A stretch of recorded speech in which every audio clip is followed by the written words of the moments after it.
दादा उठ उठ. एवढं सगळं करून झोप भारी लागते रे तुला. उठ. काय झालंय अनन्या? मला ना काल रात्रीच तुझा राग आला होता, पण काय ना आपलं खूप मोठं भांडण झालं असतं म्हणून मी आले नाही बोलायला. काय झालंय सकाळी सकाळी एवढी किरकिर करायला? दादा मला सांग, काल रात्री तू मीरा वहिनी सोबत आईस्क्रीमच्या शॉप मध्ये का नाही गेलास? गेलो होतो मी, सोबत गेलो होतो.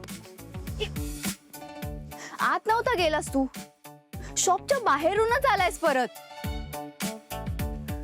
दादा मला सांग, त्या शॉप मध्ये कपल्स उभे होते तर तुला वहिनी सोबत आत जायला लाज वाटत होती ना? हा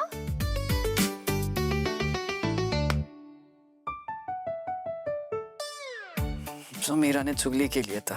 चुगली नाही, शेअरिंग म्हणतात त्याला. फक्त आईस्क्रीम आणायचं होतं यार. कळलं मला, तुला आईस्क्रीम मिळालं नाही म्हणून तुला राग आला ना. आज मी आईस्क्रीम मागवतो तुझ्यासाठी, अख्खा फॅमिली पॅक. ओके दादा उठ. हे बघ, आईस्क्रीम महत्वाचं नाहीये. वहिनीला काय वाटलं असेल यार? तिला काहीच वाटलं नसेल. ओके एक काम कर,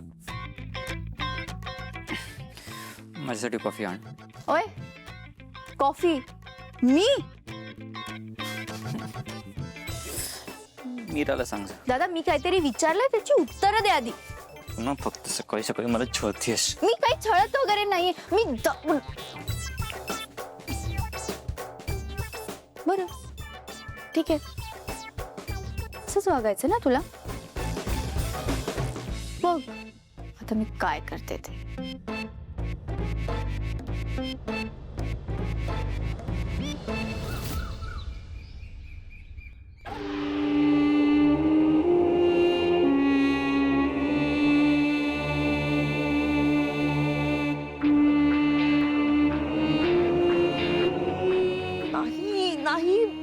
मॅडम नाही, तुम्हाला कळत नाहीये.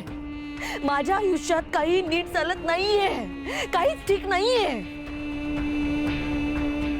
सगळं नीट चाललंय माया. अहो काय ठीक आहे मॅडम?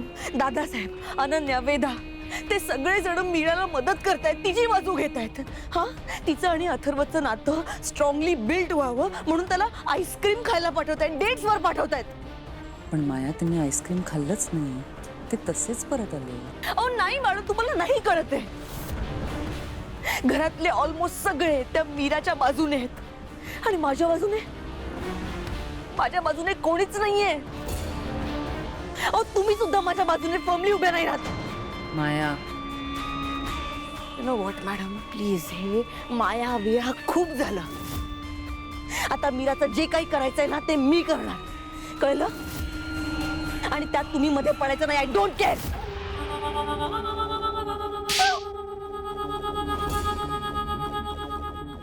माझ्याशी अशा भाषेत बोलायचं नाही. किती वेळा सांगितलंय तुला?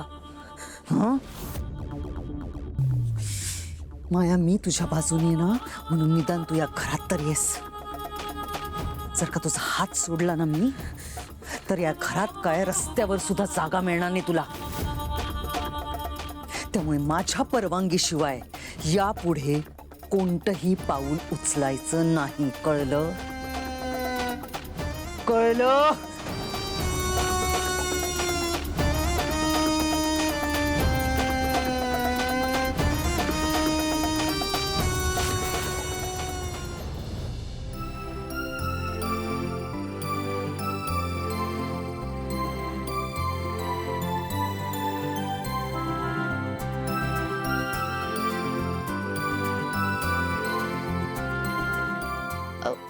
हाय, थँक्यू तारिणी, तू ऋषीचा नंबर दिलास म्हणजे मी कमीला कॉन्टॅक्ट करू शकले. कमी, एक महत्वाचा व्हिडिओ कॉल आहे तुझ्यासाठी. हाय अनन्या, कशी आहेस ग? मी छान आहे. काय ग अनन्या, काही महत्वाचं बोलायचं होतं का? सांगते.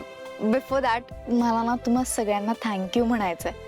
आय नो तुमच्याही लाईफमध्ये खूप प्रॉब्लेम सुरू आहेत, तरी तुम्ही मला आय मीन मीरा वहिनीला हेल्प करायला रेडी झालात. हे असं बोलून आता तू आमासनी पर्क करतेस बघ अनन्या. हो ना, मैत्रिणी होत ना आपण, मग थँक्स काय.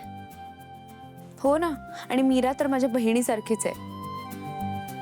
पण आहे कुठे ती? आहे ती, मी सांगते तिला. आधी आपण बोलून घेऊया. बोल की, काय राडा झालाय का?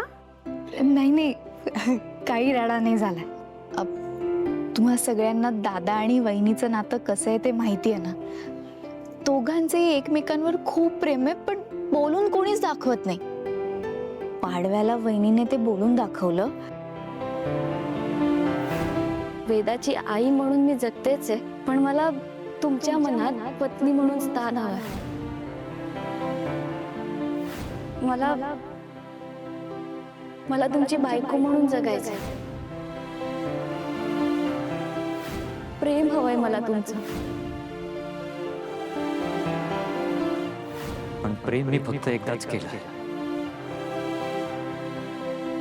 आणि करत राहणार आहे. फक्त माझ्या अंबिकावर मी तुझ्यावर प्रेम करू शकणार नाही. दादा वहिनीशी असं वागतोय जसं त्याचं तिच्यावर प्रेमच नाहीये. पण असं नाहीये. आता मला तुम्हीच सांगा की मी असं काय करू ज्यामुळे दादा एक्सेप्ट करेल आणि वहिनीला सांगून टाकेल की त्याचं तिच्यावर खूप प्रेम येते. अनन्या, मला असं वाटतंय की अथर्वचं मीरावर असलेल्या प्रेमाची त्याला जाणीव होण्यासाठी त्याला थोडा आपण वेळ द्यायला पाहिजे. नाही नाही नाही, मला असं वाटतं की अजून किती वेळ जाऊ द्यायचा. आता वेळ आली आहे ऍक्शनची. असं किती दिवस चालू राहील ना. मला असं वाटतंय मीराला काही दिवस अथर्व दादापासून लांब ठेवलं पाहिजे. म्हणजे कमळी अगदी बरोबर बोलतेस ग.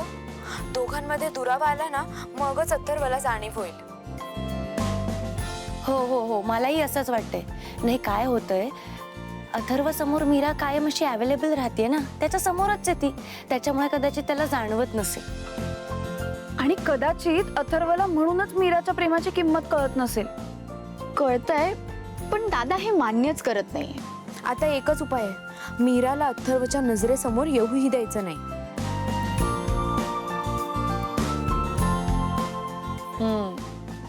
एक मिनिट, काय बोलताय तुम्ही? करेक्ट, आमचं ठरलंय. मीरा ज्यावेळेस अथर्वापासून लांब जाईल ना, त्यावेळेसच अथर्व तिच्या जवळ येऊ शकेल.